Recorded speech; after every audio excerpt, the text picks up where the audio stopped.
Hello students, welcome to my new video. और मैं आज लेके आया हूँ आपके लिए चैप्टर इलेक्ट्रिसिटी के न्यूमेरिकल्स। इससे पहले भी मैंने एक न्यूमेरिकल्स पे वीडियो डाली है, प्रकाश का परावर्तन और अपवर्तन पे। अगर किसी स्टूडेंट ने नहीं देखी है तो जा कर के मेरे चैनल पे देख लें। और कुछ बच्चों का मैसेज आया था सर कि थोड़ा सा जो टर्म्स हैं साइंस की उन्हें इंग्लिश में भी एक्सप्लेन कर दें, क्योंकि उस जिससे हमारे भी समझ में आ सके। तो मैं कोशिश करूँगा कि अधिकतर जो टर्म्स आ रखी हैं इनमें उन्हें इंग्लिश में एक्सप्लेन करूँ।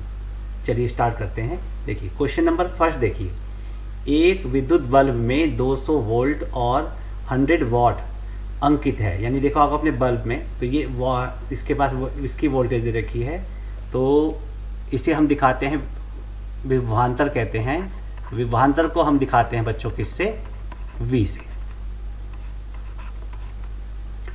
अब विभवांतर दे रखा है बच्चों इसमें कितना, 200 वोल्ट। और देखिए ये W है यानी पावर, यानी कि इसकी पावर दे रखी है बल्ब की शक्ति। शक्ति दे रखी है कितनी बच्चों, पावर दे रखी है कितनी, 100 वॉट। अब हमें फाइंड क्या करना है, इसका प्रतिरोध यानी कि इसकी रेजिस्टेंस फाइंड करनी है, बल्ब की रेजिस्टेंस फाइंड करनी है। तो देखिए एक रिलेशनशिप है आपके पास, पहले मैं आपको साथ साथ फॉर्मूले भी क्लियर करता जाऊंगा। P गिवन है, P इक्वल टू आता है V इंटू आई, ये आपके पास एक फॉर्मूला है। इससे आप करंट निकाल सकते हैं और उसके बाद प्रतिरोध ओम्स के लॉ से आप प्रतिरोध निकाल सकते हैं। ओम्स के रूल से क्या होता है बच्चों, V इक्वल टू क्या होता है, IR होता है। तो इससे आप क्या कर सकते हैं, V इक्वल टू IR से आप रेजिस्टेंस को निकाल सकते हैं, यानी कि प्रतिरोध को निकाल सकते हैं। लेकिन मैं देखिए बच्चों, इस फॉर्मूले को आप इस तरह से भी कन्वर्ट कर सकते हैं। देखिए V इक्वल टू IR होता है, तो V की जगह हम रख देंगे IR इंटू आई, यानी ये फॉर्मूला कन्वर्ट हो जाएगा I स्क्वायर R पे। अब देखो बच्चों, यहाँ पे V गिवन है, P गिवन है, तो यहाँ पे हमें क्या नहीं चाहिए आपके पास, देखिए P गिवन है और कौन गिवन है, V। तो I को हम जो है R हमें फाइंड करना है, तो I को भी हम चेंज कर सकते हैं ओम्स के रूल से। देखिए यहाँ से I की वैल्यू क्या होगी, V अपॉन R हो जाएगी। देखिए I की वैल्यू, तो इसी वैल्यू को मैं यहाँ पे रख दे रहा हूँ, V I की जगह रख दिया V, तो यहाँ पे स्क्वायर था तो स्क्वायर हो गया, V square upon R square into R, और एक R कैंसिल हो गया, V स्क्वायर अपॉन R। तो देखिए बच्चों आपके पास 3 फॉर्मूले आ गए, P इक्वल टू वी आई, या तो ऐसे लर्न कर लीजिए, किसी भी फॉर्म में फॉर्मूला यूज हो सकता है, I स्क्वायर R और V स्क्वायर अपॉन R। तो अगर आपको डायरेक्ट ये तीनों फॉर्मूले आप इसे लर्न कर लीजिए बिल्कुल। तो अब देखिए पावर गिवन है और V पोटेंशियल डिफरेंस गिवन है और रेजिस्टेंस यानी कि प्रतिरोध आपको निकालना है। तो हम डायरेक्टली इस फॉर्मूले का यूज कर लेंगे। P इक्वल टू क्या होता है, P इक्वल टू क्या हो जाएगा बच्चों, V स्क्वायर अपॉन R। अब हमें फाइंड क्या करना है इसमें, रेजिस्टेंस यानी प्रतिरोध फाइंड करना है। जो बल्ब है उसकी रेजिस्टेंस, इलेक्ट्रिक बल्ब की रेजिस्टेंस यानी कि प्रतिरोध फाइंड करना है। तो रेजिस्टेंस कैसे फाइंड होगी बच्चों, देखो क्रॉस मल्टीप्लाई कर दीजिए, R डिवाइड में है, ये मैं ले जा रहा हूँ यहाँ मल्टीप्लाई में, और P क्या है यहाँ मल्टीप्लाई से आ जाएगा कहाँ पे, डिवाइड में। तो ये फॉर्मूला बन गया किसका, रेजिस्टेंस निकालने का।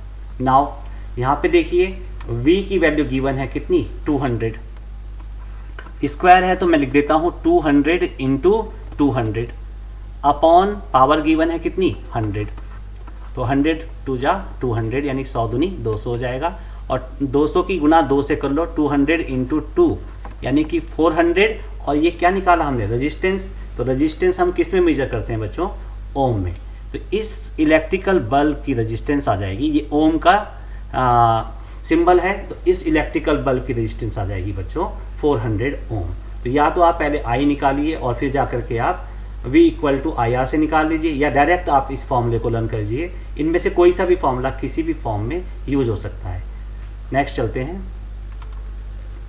यदि कोई मोटर 220 वोल्ट के विद्युत सोर्स यानी इलेक्ट्रिकल सोर्स से कनेक्टेड है और 5 एम्पियर की करंट ड्रॉन कर रही है, जो सोर्स से वो 5 एम्पियर की करंट ड्रॉन कर रही है, और 2 आवर्स में 2 घंटे में उपभुक्त ऊर्जा मतलब कंज्यूम्ड एनर्जी निकालनी है। यहाँ देखिए बच्चों मोटर है यहाँ पे, तो मोटर में यहाँ पे देखिए वोल्टेज दे रखी है, V गिवन है, जो गिवन है आपके पास क्वेश्चन में उसे नोट कर लीजिए। 220 वोल्ट दे रखा है, आई दे रखा है, कितना दे रखा है 5 एम्पियर, और एक टाइम दे रखा है बच्चों 2 आवर में, 2 घंटे इसमें टाइम दे रखा है। और हमें कंज्यूम्ड एनर्जी निकालनी है। देखो बच्चों, कंज्यूम्ड एनर्जी निकलेगी, देखो वी पी इक्वल टू होता है W अपॉन टी। अगर हमें निकालना है W तो ये हो जाएगा फॉर्मूला P इंटू टी, तो पावर इंटू टाइम, तो पावर निकालनी पड़ेगी पहले आपको। तो पावर निकालते हैं, देखिए P इक्वल टू क्या हो जाएगा बच्चों 220 वोल्ट, और VI, P इक्वल टू क्या हो जाएगा बच्चों VI, तो P इक्वल टू हो जाएगा VI, तो V कितना है 220 वोल्ट इंटू करंट है कितनी 5 एम्पियर, तो ये आ जाएगा कितना 1100। ये पावर किस में आएगी बच्चों वाट में, और हमें निकालनी है कितनी एनर्जी कंज्यूम होगी। तो इसको भी हम यहाँ से देखिए, जब भी आपके पास वाट में पावर आएगी इसे आप क्या कर देंगे कन्वर्ट कर देंगे किस में किलोवाट में। तो किलोवाट में देखिए 1 किलोवाट में होते हैं 1000 वाट, तो इसे आप 1000 से जब डिवाइड करेंगे तो ये आ जाएगी बच्चों किस में किलोवाट में। तो ये आ जाएगी 1, देखिए यहाँ से 1000 से डिवाइड कर रहे हैं, डेसिमल 3 प्लेस शिफ्ट हो जाएगा, तो ये आ जाएगा 1.1 किलोवाट आ जाएगा। ठीक है बच्चों, क्या निकाल दी हमने पावर निकाल दी, और टाइम से मल्टीप्लाई कर दीजिए। तो यानी कि इलेक्ट्रिकल एनर्जी कंज्यूम्ड, यानी व्यय ऊर्जा भी कह सकते हैं या इलेक्ट्रिकल एनर्जी कंज्यूम्ड भी कह सकते हैं। तो व्यय ऊर्जा आपकी आ जाएगी, पावर कितनी आई बच्चों 1.1 किलोवाट, और टाइम कितना था 2 आवर। देखिए टाइम यहाँ पे आर में था, तो ये किलोवाट में आ गया, तो किलोवाट आर आ गए आपके पास 2 की गुना कर देंगे, 2 इंटू 1 2 और 2 इंटू 1 2 किलोवाट आर। इसे बच्चों यूनिट भी कहते हैं, जो आपकी जो घर पे जो बिल आता है ना, तो 1 किलोवाट आर को हम क्या कहते हैं 1 यूनिट भी कहते हैं। तो इतनी इलेक्ट्रिकल एनर्जी आपकी कंज्यूम हो जाएगी। क्लियर बच्चों, क्या किया हमने, देखिए P इक्वल टू होता है W अपॉन टी, तो हम ये देखिए व्यय ऊर्जा अपॉन टाइम, ठीक है ना। पावर कहते हैं कितनी जो ऊर्जा एकांक समय में ऊर्जा व्यय की दर को हम क्या कहते हैं पावर। तो यहाँ से हमने निकाल दिया कितनी व्यय ऊर्जा निकलेगी पावर इंटू टाइम। तो पावर देखिए यहाँ पे हमने क्या निकालेंगे, P इक्वल टू होता है VI, मैंने ये पहले भी आपको फॉर्मूला बताया था। तो 220 इंटू ये आ गई कितनी वोल्टेज दे रखी है, करंट दे रखी है, तो 220 इंटू 5 यानी 1100 वॉट में आ गई। क्या वोल्ट इंटू एम्पियर है ना आपके पास, वोल्ट इंटू एम्पियर यानी कि वॉट में आएगी आपके पास पावर। तो इसे हम चेंज कर देंगे किलोवाट में। अधिकतर न्यूमेरिकल्स में आपके पास से वॉट को क्या करना पड़ेगा किलोवाट में कन्वर्ट करना पड़ेगा, क्योंकि जब भी आपको रेट, जब भी आपको बिल पे करना होता है वो किलोवाट आवर के अकॉर्डिंग ही पे करना होता है। देखिए बच्चों, क्लियर। क्वेश्चन नंबर 3, 400 वॉट का कोई रेफ्रिजरेटर जो फ्रिज है 8 आवर पर डे चलाया जाता है। देखिए अब देखिए यहाँ पे फिर वही आ गया, पावर गिवन है। एक फ्रिज है उसकी पावर दे रखी है कितनी बच्चों 400 वॉट। फ्रिज की पावर दे रखी है बच्चों कितनी 400 वॉट, और टाइम दे रखा है पर डे जो चला रहे हैं आप उसे।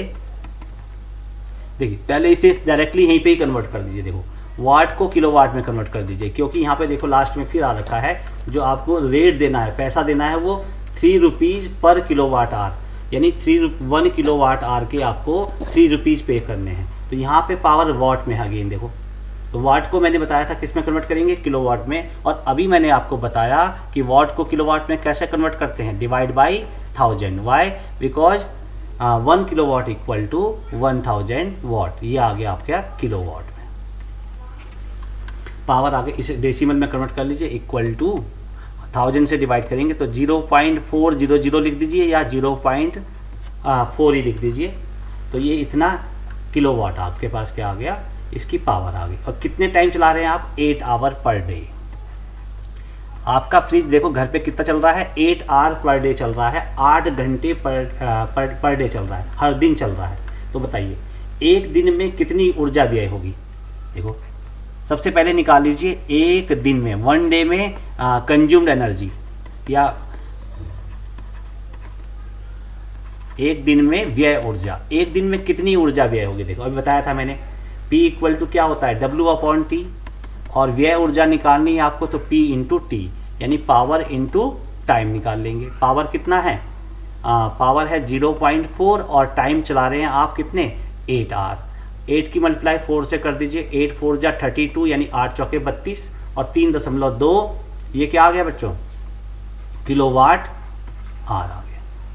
इतनी एनर्जी आपका फ्रिज, यानी कि जो 3 यूनिट जब आप मीटर में देखेंगे तो 3 यूनिट पूरी और 2 मार्क और आगे चल जाएगा, 3.2 यानी 3 यूनिट आगे चल जाएगा कौन मीटर। अब देखिए ये 30 डेज तक चलाने के लिए कितनी एनर्जी कंज्यूम करेगा और उसका क्या होगा, एनर्जी का मूल्य क्या होगा, कितने रुपीज़ आपको बिल देना पड़ेगा, ये पूछ रहा है आपके पास। ठीक है, तो 30 डेज तक आपने फ्रिज में कितनी एनर्जी कंज्यूम करेगा, तो निकाल लेते हैं 30 डेज में 30 दिन में एनर्जी कंज्यूम्ड इन 30 डेज। देखिए बच्चों 1 डे में कंज्यूम कर रहा है 3.2 किलोवाट आवर, तो 30 डेज में करेगा ज़्यादा यानी मोर एनर्जी कंज्यूम करेगा। नाउ मल्टीप्लाई इट विद 3.2, तो देखो 3 दूनी 6, 3 2 जा 6 एंड 3 3 जा 9 और 0 लगा देंगे और यहाँ पे लगा देंगे पॉइंट, इतने किलोवाट आपके पास energy kilowatt hour energy consume कर रहा है कितने डेज में 30 डेज में। अब देखो अब आपके पास आ गया कि जो फ्रिज ने 1 मंथ में 30 डेज नियर आउट 1 मंथ हो गया, तो 1 मंथ में इतनी एनर्जी कंज्यूम कर दी। ठीक है, और आपको बिल देना है 1 किलोवाट आवर, यानी कि एक यूनिट का बिल है 3 रुपीज़। तो बताइए आपका बिल कितना आएगा, इस पे लिख देंगे मूल्य है ना, कंज्यूम्ड उपभोग ऊर्जा का मूल्य, ऊर्जा का मूल्य लिख देंगे, ऊर्जा का मूल्य यानी कितना आपको बिल पे करना है। तो देखिए एनर्जी कंज्यूम की कितनी 96.0 यानी 96 और रेट है कितना 3 रुपीज़, तो इन दोनों को मल्टीप्लाई कर देंगे 3 6 जा 18, 3 9 27 और 28 रुपीज़ 288 आपको इलेक्ट्रिसिटी का बिल पे करना पड़ेगा। तो अगर आपको अप्लाइंसेस की पावर पता है और कितने टाइम से आप दिन में अप्लाइंसेस चला रहे हैं घर पे, फ्रिज या टीवी या जो भी बल्ब वगैरह चला रहे हैं, तो आप अपने जो मंथली बिल है उससे आप कैलकुलेट कर सकते हैं ईजिली घर से ही। ठीक है, क्वेश्चन नंबर 4 देखिए, कोई विद्युत बल्ब, कोई वही इलेक्ट्रिसिटी जो है इलेक्ट्रिक बल्ब क्या है 220 वोल्ट के जनरेटर से संयोजित है, यानी ये कनेक्टेड है किससे जनरेटर से 220 वोल्ट के। तो जो गिवन है पहले आप नोट कर लीजिए, एक तो पोटेंशियल डिफरेंस गिवन है कितना 220 वोल्ट, देखो वो V लिखा होगा तो यानी पोटेंशियल डिफरेंस है आपके पास, यानी कि विभवांतर दे रखा है। नेक्स्ट देखिए, और ये कनेक्टेड है किससे जनरेटर से, और बल्ब से 0.50 विद्युत धारा प्रवाहित होती है। इतनी करंट ड्रॉन हो रही है कहाँ से, बल्ब से। बल्ब जो है इतनी करंट ले रहा है, बल्ब से इतनी करंट फ्लो हो रही है कितनी 0.50 एम्पियर। नाउ देखिए बल्ब की शक्ति ज्ञात कीजिए, यानी कि पावर फाइंड करनी है।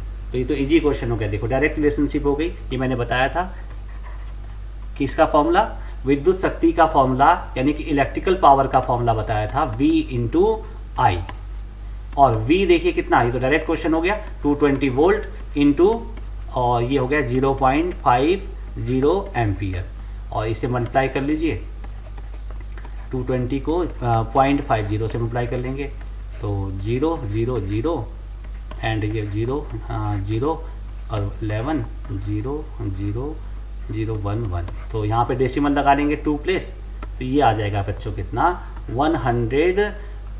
देखिए वोल्ट इंटू एम्पियर, ये किस में आएगी पावर, मैंने बताया था किसमें वॉट में। तो इसमें खाली पावर निकालनी है तो इस पर किलोवाट में कन्वर्ट करने की ज़रूरत नहीं है, क्योंकि आपने कोई भी इसमें बिल वगैरह पे नहीं करना है। तो ये इजी क्वेश्चन था, सीधा डायरेक्ट फॉर्मूले पे बेस्ड था।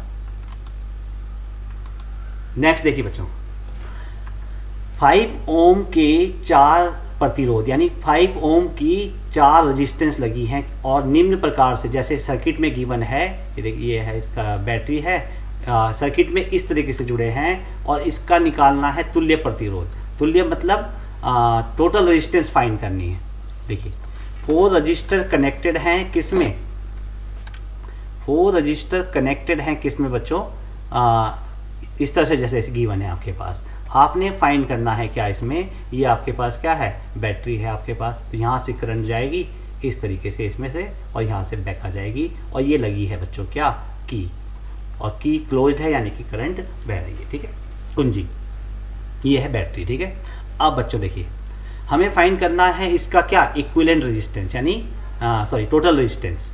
और देखिए रेजिस्टेंस किस तरह से लगेंगे, देखिए अब मैं आपको बताता हूँ। देखिए बहुत इजी क्वेश्चन होते हैं, आप कोई भी सर्किट को, ये सर्किट बेस्ड क्वेश्चन है, बिल्कुल इन्हें आप आराम से कर देंगे। देखिए ये चली करंट, यहाँ से गई, ये गई करंट इधर से, और यहाँ देखिए ये करंट क्या हो गई, दो पार्ट्स में डिवाइड हो गई, एक गई इधर को, और यहाँ पे दूसरी करंट गई, इधर से करंट गई दूसरी, ठीक है ना।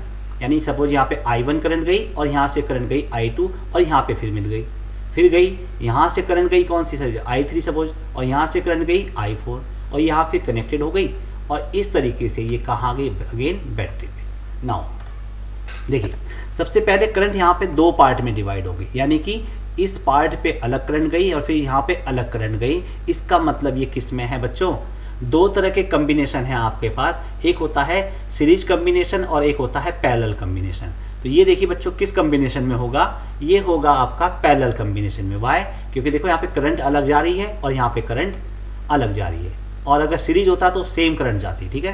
तो ये दोनों तो हो गए बच्चों पैरेलल कम्बिनेशन में, यानी कि समांतर क्रम में। तो इसे मैं मान लेता हूँ R1, इसे ले लेता हूँ, इस रेजिस्टेंस को मान लेता हूँ R2, इसे ले लेता हूँ R3, और इसे ले लेता हूँ R4। यहाँ अगेन देखिए फिर यहाँ से करंट क्या होगी, डिवाइड होगी टू पार्ट्स में। देखिए इधर जा रही है अदर दूसरी करंट, और इधर जा रही है दूसरी करंट, अगेन ये क्या हो गई, फिर मीट हो गई, यानी कि ये दोनों भी क्या है, पैरेलल कम्बिनेशन में, यानी कि समांतर क्रम में है। नाउ देखिए पैरेलल कम्बिनेशन में देखिए हमें क्या निकालना है, टोटल रेजिस्टेंस निकालनी है। तो पहले देखिए R1 और R2 किसमें है बच्चों, समांतर क्रम में, यानी कि पैरेलल कम्बिनेशन में है। तो इनकी इक्विवेलेंट रेजिस्टेंस देखिए, पैरेलल कम्बिनेशन का यानी समांतर क्रम का फॉर्मूला होगा 1/RP, लिख देता हूं मैं, क्योंकि RP लिख देते, चलो ठीक है, RP लिख देते हैं, इक्वल टू क्या हो जाएगा 1/R1 प्लस 1/R2। देखिए पैरेलल कम्बिनेशन का फॉर्मूला है, यानी समांतर क्रम में जब प्रतिरोध जुड़ते हैं, when the resistance are connected in the parallel, then the equivalent resistance यानी total resistance calculated by 1/RP equal to 1/R1 plus 1/R2। इस तरह से आपके पास फॉर्मूला हो जाएगा। नाउ पुट द वैल्यू, यहाँ पे वैल्यू रख देंगे, 1/R1 कितनी होगी बच्चों, 5, देखिए यहाँ से, और R2 हमने यहाँ पे ले लिया कितना, 1/5। अगेन यहाँ पे देखिए सॉल्व करना है इसे, डिनोमिनेटर देखो दोनों के सेम है, हर दोनों के बराबर हैं, तो दोनों का हर कितना आ जाएगा 5, और न्यूमरेटर जुड़ जाते हैं यानी अंश जुड़ जाते हैं, कितना हो जाएगा 2/5। देखिए ये क्या आ गया बच्चों, RP, सॉरी, हाँ यहाँ पे हमें फाइंड क्या करना है, RP।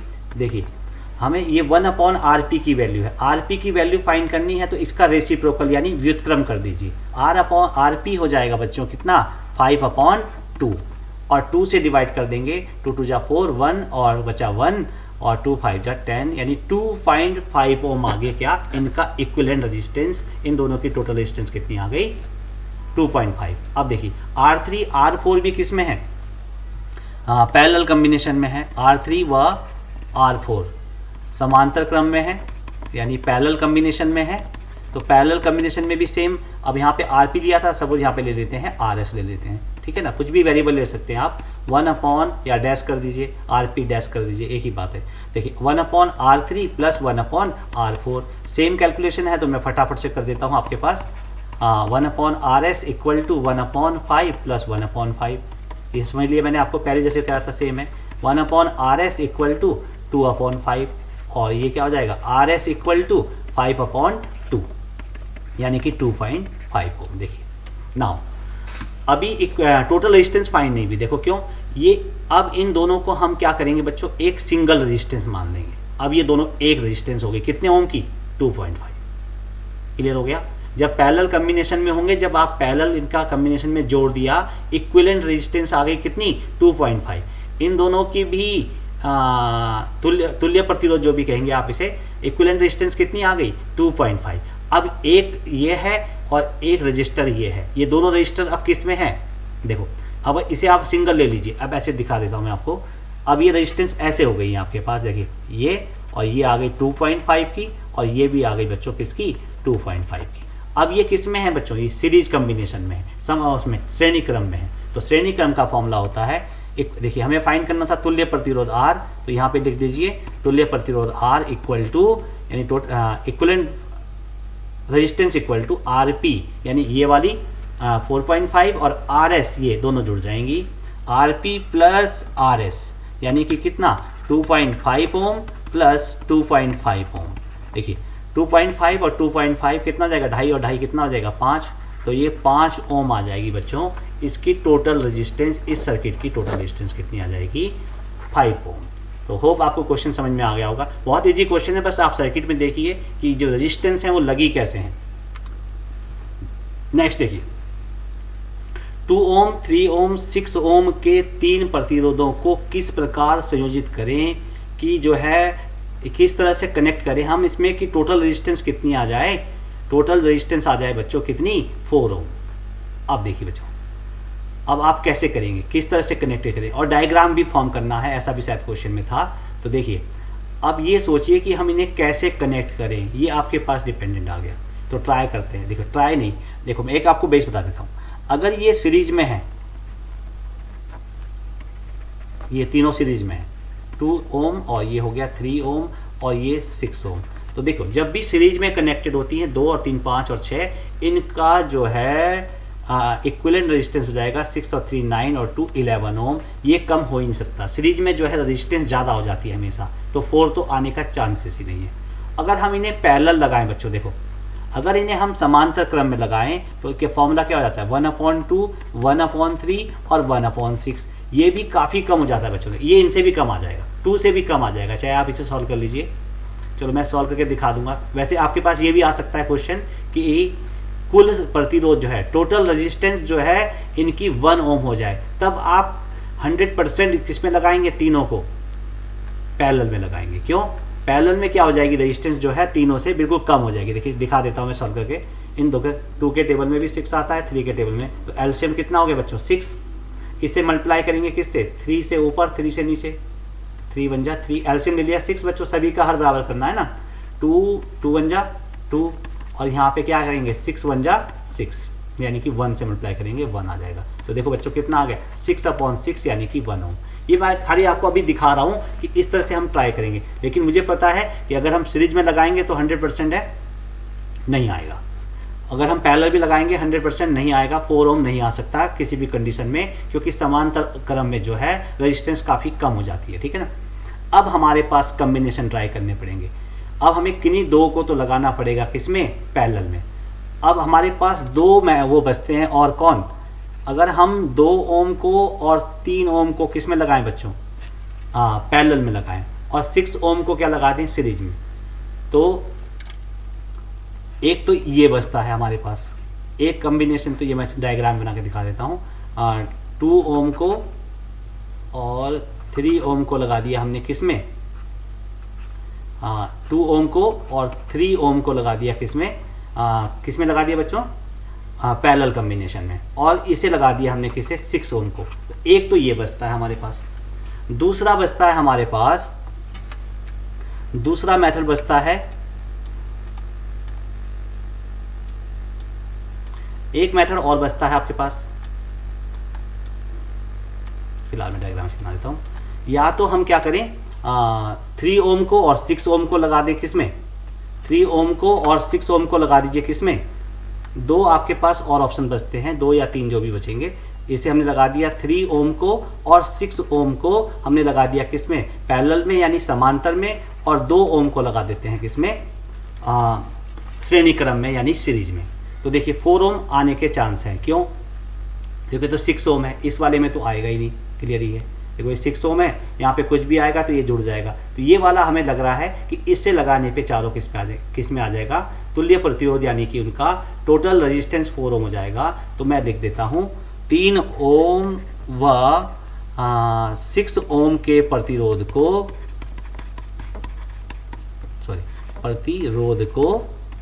किसमें, समांतर क्रम यानी कि पैरेलल कॉम्बिनेशन में लगाएंगे, समांतर क्रम में, और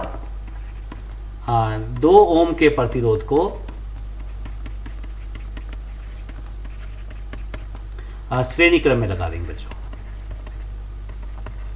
ये मैंने डायग्राम भी बना दिया, आपके पास डायग्राम भी आ सकता है लगाने पर। देखिए बच्चों, जब हम इन दोनों को लगाएंगे किसमें, पैरेलल में, तो पहले इन दोनों की हमें निकालनी पड़ेगी इक्विवेलेंट रेजिस्टेंस, ठीक है ना। तो मैं इक्विवेलेंट रेजिस्टेंस को मान लेता हूँ कितनी, 1/R1 ले लेता हूँ।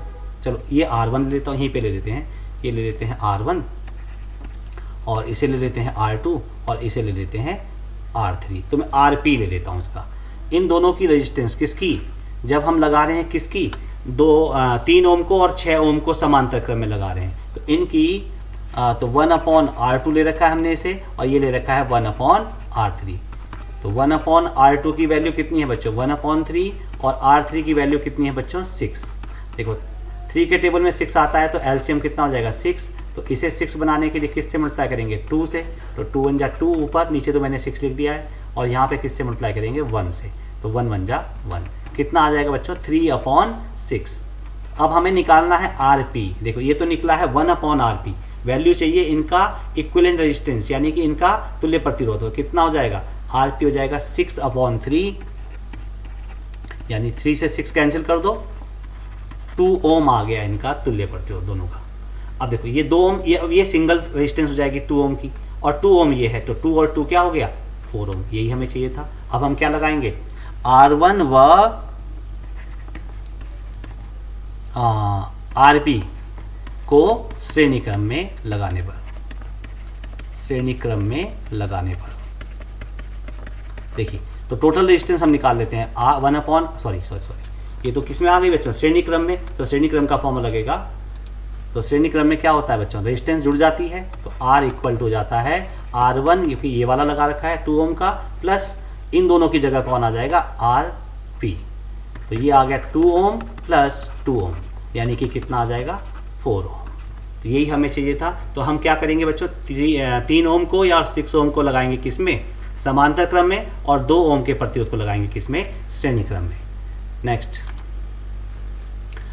फास्ट चलेंगे। देखिए दिए गए परिपथ में आरेख में गणना कीजिए प्रत्येक प्रतिरोधक में प्रवाहित धारा। तो देखिए बच्चों फटाफट से देख लीजिए, यहाँ से करंट गई, ये गई, ये गई, यहाँ से डिवाइड हो गई कितने में, 3 पार्ट में। तो सपोज देखो श्रेणी क्रम में, समांतर क्रम, श्रेणी क्रम में तो धारा सेम होती है, ठीक है ना, प्रतिरोधों में। इसमें क्या होती है, धारा डिवाइड हो जाती है, I1 I2 I3। हमने मान लिया कि इसमें I1 करंट जा रही है, इसमें I2, इसमें I3। अब हमें निकालना है कि I1 की वैल्यू इस वाले में, पहले वाले प्रतिरोध में कितनी धारा जाएगी। तो देखिए फॉर्मूला, हमें क्या पता है, प्रतिरोध पता है, धारा निकालनी है, और एक चीज़ क्या पता है हमें बच्चों, देखिए ये क्या है, पोटेंशियल, बैटरी का पोटेंशियल डिफरेंस। तो V गिवन है कितना बच्चों, 12 ओम, और I1 निकालना है फर्स्ट ऑफ ऑल। तो I देखो ओम्स लॉ लगा देते हैं, V इक्वल टू क्या होता है बच्चों, IR। हमें निकालना है क्या, I, तो I इक्वल टू हो जाएगा देखो V, और R जाएगा डिवाइड में। तो यहाँ पे हो जाएगा V अपॉन, इस वाले प्रतिरोध को मान लेता हूँ मैं R1, पहला प्रतिरोध है, तो इसे मैं R1 ले लेता हूँ, इसे R2, आप यहाँ पे लिख भी देंगे एग्जाम में बच्चों, इसे एक्सप्लेन भी करना है। माना R1 equal to 5 ohm, R2 equal to 10 ohm, and R3 equal to 30 ohm, यहाँ पे लिख देना आप, ठीक है ना। अब देखिए पहले ही वाले प्रतिरोध, सॉरी हाँ, 5 ओम के रजिस्टर में धारा, ये आप सब एक्सप्लेन करेंगे, ठीक है ना। V अपॉन R1, और पोटेंशियल डिफरेंस कितना है बच्चों, 12 ओम, सॉरी 12 वोल्ट, और रेजिस्टेंस कितनी है बच्चों, पहले वाले की 5 ओम।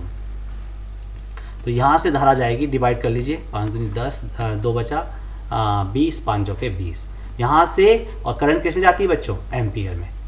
तो 2.4 एम्पियर की करंट जाएगी इस वाले रजिस्टर में। हमें तीनों में निकालनी है, तो फटाफट से, ये फर्स्ट पार्ट है बच्चों इसका, है ना, ये का यानी कि फर्स्ट पार्ट है। और I2 भी निकाल लीजिए फटाफट इसी तरीके से, V अपॉन R2, V कितना है 12, और R2 कितना है बच्चों 10 ओम, 10 से डिवाइड करेंगे तो कितना आएगा 1.2 ओम। I3 भी निकाल लेंगे, V अपॉन R3, तो ये ओम्स लॉस चल रहा है, ठीक है ना, और कितना है 12 ओम, और रेजिस्टेंस कितनी है उसकी 30। तो ये किससे कैंसिल हो जाएंगे, 3 से कैंसिल हो जाएंगे, 3 चौके 12, और 3 धाम 30, और डिवाइड करेंगे तो कितना आ जाएगा 0.4 एम्पियर। तो यहाँ से करंट जाएगी कितनी, 2.4 एम्पियर की, यहाँ से करंट जाएगी 1.2 एम्पियर की, और यहाँ से करंट जाएगी 0.4 एम्पियर की। और ये हो गया हमारा कि ईच रेजिस्टेंस से कितनी करंट फ्लो हो रही है, ठीक है ना। ये फर्स्ट पार्ट में था कि ईच रेजिस्टेंस से कितनी करंट ड्रॉन हो रही है। तो अब देखिए सेकंड पार्ट है कुल प्रतिरोध, टोटल रेजिस्टेंस इस पूरे इसकी तीनों किस क्रम में, देखिए 1 2 3 तीनों में अलग अलग करंट जा रही है, यहाँ पे करंट डिवाइड हो गई, तो तीनों किस क्रम में है, समांतर क्रम में। और समांतर क्रम में अभी मैंने बताया आपको कि समांतर क्रम में कैसे निकालते हैं, लेकिन ले लेते हैं इसका 1/RP, P का मतलब पैरेलल कॉम्बिनेशन, इसलिए मैं P ले रहा हूँ, आप कोई भी वैल्यू ले लीजिए। तो इनका जो है टोटल रेजिस्टेंस निकालना है तीनों का, तो सीरीज पैरेलल कॉम्बिनेशन में लगे हुए हैं, तो यहाँ पे आ जाएगा 1 कितना है 5 ओम, और दूसरे की रेजिस्टेंस कितनी है 10 ओम, और तीसरे की रेजिस्टेंस कितनी है 1/30 ओम। तो देखो 5 के टेबल में 30 आ रहा है, 10 के टेबल में, तो सबसे स्मॉलेस्ट नंबर जो है 30 है, जो तीनों के टेबल में आ रहा है, तो सबके हर को 30 बना दो, तो 5 6 जा 30 और 6 1 जा 6। आप कहेंगे 30 मैंने लिख दिया तीनों का पहले ही, ठीक है ना, प्लस आप देख लीजिए जो भी आप जिस मेथड से एलसीएम लेते हैं, 10 3 जा 30, 3 से गुना करेंगे, 30 एकम 30 यानी 30 1 जा 30, 1 से मल्टीप्लाई करेंगे, 6 3 9 और 1 10, 10/30, और हमें निकालना क्या है, ये 1/RP की वैल्यू है, RP की वैल्यू निकाल लीजिए, या तो यहीं कैंसिल कर दीजिए या यहाँ पे कैंसिल कर दीजिए, कोई बात नहीं। 10 3 जा 30 यानी कि इनकी रजिस्टेंस आ गई, तीनों की टोटल रजिस्टेंस कितनी आ गई सर्किट की 3 ओम। ये सेकेंड पार्ट हो गया। इस सर्किट में परिपथ में प्रवाहित कुल धारा, इस परिपथ में कितनी धारा बह रही है, यानी कितनी करंट इस परिपथ में फ्लो हो रही है। तो देखिए दो मेथड हैं आपके पास, या तो जो आपने करंट निकाली है तीनों केसेस में इन्हें जोड़ दो, या देखिए ओम्स लॉ के यूज से भी कर सकते हैं, हमें V पता है और रेजिस्टेंस हमने अभी निकाल ली कितनी 3 ओम, पूरे सर्किट की रेजिस्टेंस पता लग गई, तो आप ओम्स लॉ से भी लगा सकते हैं। ओम्स लॉ से क्या आता है, V = IR, और V की वैल्यू कितनी है बच्चों 12 वोल्ट, और I की वैल्यू निकालनी है, नहीं हाँ I की वैल्यू फाइंड करनी है, और रेजिस्टेंस कितनी निकाली अभी हमने, देखो पूरे सर्किट की रेजिस्टेंस कितनी है 3 ओम। अब 12/3 = I, और ये I = आ जाएगा 4 एम्पियर। इस पूरे सर्किट में देखो 4 एम्पियर की करंट फ्लो होगी। आप इन्हें भी जोड़ेंगे, देखो 4 4 8 और 2 10, 0 1 1 और 1 2 और 2 4, देखो इन तीनों को जोड़ के भी आप निकाल सकते हैं कि 4 एम्पियर की करंट फ्लो होगी, या डायरेक्ट आप ओम्स लॉ से भी निकाल सकते हैं। तो बहुत ईजी है, आप बस सर्किट में देखिए। इसी तरह के क्वेश्चन आपके बोर्ड में मैंने देखे हैं, अभी इसी तरह के क्वेश्चन आते हैं। नेक्स्ट देखिए, किसी 4 ओम प्रतिरोधक से, यानी कि एक कोई रजिस्टर है, उसकी रजिस्टेंस है कितनी 4 ओम, जो गिवन है। देखो क्वेश्चन को रीड करते करते साथ में नोट भी करते रहिए कि क्या गिवन है। प्रति सेकंड यानी कि 1 सेकंड में, 1 सेकंड में कितनी 100 जूल की उष्मा, ये देखिए ये कुछ नया टर्म्स आया कि उष्मा उत्पन्न हो रही है, यानी कि एक जैसे आपने वो देखा होगा हीटिंग एलिमेंट, आप हीटर यूज करते हैं, इस तरह का कोई रजिस्टर है, और 1 सेकंड में उससे जो हीट इवॉल्व हो रही है वो 100 जूल की है। उससे जो हीट आ रही है आपके पास, हीट को दिखा देता हूँ मैं यहाँ पे H से, हीट को दिखा देता हूँ H से, 100 जूल की जो है हीट इवॉल्व हो रही है, किससे, हीटर से। हीटर है या कोई भी अप्लायंसेस है जिससे हीट इवॉल्व हो रही है, टोस्टर हो सकता है, कुछ भी हीटिंग डिवाइस है कोई भी। प्रतिरोधक के सिरों पर विभवांतर निकालिए, यानी कि जो रजिस्टर है उस रजिस्टर के सिरों पे विभवांतर यानी V निकालना है इस क्वेश्चन में आपने, ये क्वेश्चन है। तो देखो बच्चों, अभी तक जो फॉर्मूला आपने किया उनमें से मुझे कोई फॉर्मूला इसमें नहीं दिख रहा है, लेकिन यहाँ पे मुझे H दिख गया। तो H से याद करिए कि आपने कुछ पढ़ा, जब आपने हीटिंग इफेक्ट ऑफ इलेक्ट्रिसिटी पढ़ा, विद्युत का तापीय प्रभाव, क्या आपने H पढ़ा था उसमें? और उस पर एक रूल भी था, अगर आप पढ़ेंगे तो कौन सा रूल था, कौन सा रूल था? देखो हमें V निकालना है, तो V इक्वल टू क्या होता है बच्चों, पहले बताओ, आप याद करिए तब तक मैं बता देता हूँ। आपको V निकालना है और R आपको रेजिस्टेंस पता है, यानी कि आपने फाइंड क्या करना है, आपको करंट चाहिए, करंट की वैल्यू चाहिए, तो आप इसकी पोटेंशियल डिफरेंस को फाइंड कर सकते हैं। अब आप बताओ कि आपने क्या सोचा, कुछ सोचा उसमें, आपको कुछ याद आया इसमें? देखिए एक है joules law of heating, joule का तापीय प्रभाव है ना, जूल्स ये स्पेलिंग यही होगी, लॉ ऑफ हीटिंग। अगर आपने बुक में पढ़ा होगा वहाँ पे है जूल का तापन प्रभाव, ऐसी तापीय नियम को ऐसी कुछ होगा। H इक्वल टू होता है I² RT। क्लियर, याद है आपको कुछ? देखिए ये फॉर्मूला है इसका हीट कितनी इवॉल्व होती है इस फॉर्मूले से कैलकुलेट होती है। लेकिन हीट तो दे रखी है, तो हीट हम यहाँ पर रख देते हैं। हीट की वैल्यू कितनी है बच्चों 100 जूल। आई की वैल्यू कितनी है, करंट निकालनी है, कितनी करंट फ्लो हो रही है। रेजिस्टेंस कितनी है उसकी 4 ओम है। यूनिट लिख दीजिए या बाद छोड़ दीजिए, यूनिट को बाद में लिख देंगे। और टाइम है 1 सेकेंड के लिए। 1 सेकेंड के लिए जो है 1 सेकेंड में कितनी हीट इवॉल्व हो रही है ये दे रखा था। अब हमें देखो यहाँ से आई निकल जाएगा और आई हमें फाइंड करना था। तो 100 देखो 4 1 जा 4, ये 4 है, चलो मैं हटा देता हूँ इससे आप कन्फ्यूज ना जाओ। देखिए 4 1 जा 4, यहाँ पे आ जाएगा 4 और ये आ जाएगा क्या बच्चों आई स्क्वायर। 4 से कैंसिल कर दो, 4 2 जा 8, 2 4 5 जा 20। 4 का भाग दे देंगे किस में 100 में, कितनी बार गया 25 बार। अब यहाँ 25 है, यहाँ आई स्क्वायर है, तो देखो दोनों साइड में मैं स्क्वायर रूट ले रहा हूँ। तो 25 का स्क्वायर रूट कितना होता है 5 और आई स्क्वायर का स्क्वायर रूट कितना हो गया आई। यानी कि करंट जो है वो ले रहा है कितनी की 5 एम्पियर की करंट फ्लो हो रही है।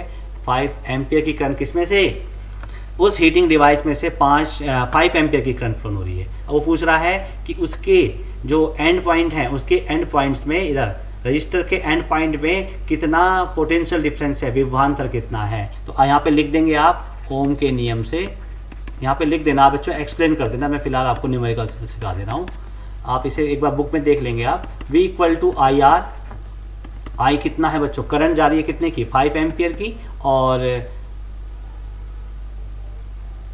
रेजिस्टेंस कितनी थी बच्चों 4 ओम। तो 5 4 जा 20 वोल्ट उसके जो है सिरों के बीच में विभवांतर होगा। तो आज मैंने आपके पास सिखाए हैं इसमें किसके, इलेक्ट्रिसिटी के न्यूमेरिकल्स। और भी न्यूमेरिकल्स आपके पास होंगे, लेकिन देखिए बच्चों कोई भी न्यूमेरिकल है, एक तो सबसे पहले फर्स्ट ऑफ ऑल आपको मैं बता दूं, एग्जाम में ध्यान रखेंगे क्या क्या गिवन है उसमें, वो सब आप नोट कर लीजिए। और फिर उसके बाद देखिए कि फाइंड क्या करना है। कोई भी न्यूमेरिकल है किसी भी चैप्टर का, ऐसा नहीं है, आप उसके बाद देखिए फाइंड क्या करना है, और उसके बाद आपको लर्न होने चाहिए फॉर्मूले। विदाउट फॉर्मूले आप किसी भी न्यूमेरिकल को आपको पता ही नहीं लगेगा कि कौन सा रिलेशनशिप लग रहा है। तो पहले इनके संबंध याद कर लीजिए। जैसे ओम्स लॉ क्या है, V equal to I R. Joule's law of heating क्या था, अगर देखो यहाँ पे अगर हमें पता ही नहीं होता कि H हीट इवॉल्व किससे निकलती है, जूल्स लॉ ऑफ हीटिंग से, आई स्क्वायर आर टी, तो हम कैसे इस न्यूमेरिकल को कर सकते थे। तो इस तरीके से आप क्या करेंगे, पहले फॉर्मूला को लर्न कर लीजिए। P इक्वल टू वी आई, कितनी जो है इलेक्ट्रिकल पावर कैसे कंज्यूम्ड, पावर कंज्यूम्ड और इलेक्ट्रिकल पावर किस तरह से निकलती हैं। तो ये सब चीज़ें आप पहले फॉर्मूला को लर्न कर लेंगे। होप आपको वीडियो पसंद आई होगी। अगर वीडियो पसंद आई होगी तो लाइक कर देना, और चैनल पे नए हैं तो सब्सक्राइब कर देना बच्चों। और all the best for your science exam. हो सकता है मैं आपके पास कोई साइंस में और वीडियो लेके आऊँ अगर टाइम मिलेगा। आज के लिए इतना ही। Thanks for watching.